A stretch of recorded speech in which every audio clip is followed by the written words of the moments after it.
सुख कळले या मालिकेत घरी डॉक्टर येतात. ते ताजची चेकिंग करतात, औषधं वाहतात. त्यांच्या लक्षात येतं की 15 दिवसांपूर्वी त्यांनी दिलेल्या गोळ्या संपलेल्या आहेत.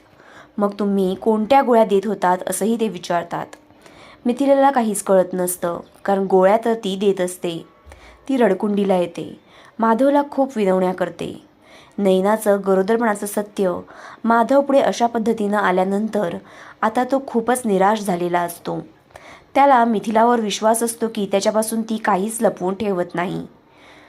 तेवढ्यात माधवचा हात भाजतो, पण तो मिथिलाची मदत घेत नाही.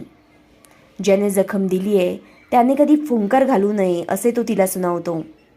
या विषयावरून माधव आणि मिथिलामध्ये वाद देखील होतो. माधवने देखील बँकेतली गोष्ट मिथिलापासून लपवली होती. हे म्हटल्यावर माधव तिला लपवलेली गोष्ट सांगायची एक वेळ असते असं म्हणतो. यावर मिथिला ही वेळ कोण ठरवणार असंही विचारते. इकडे संजय आणि वृंदा खूप खुश असतात. नैनाचं सत्य समोर आलं, त्यात तात आजारी पडले म्हणून त्यांना बरं वाटत असतं. माधवचं घर पत्त्यासारखं कोसळलं म्हणून ते आनंदी असतात. तर मग तुम्हाला मिथिला आणि माधवची जोडी आवडते का हे कमेंटमध्ये आवर्जून सांगा.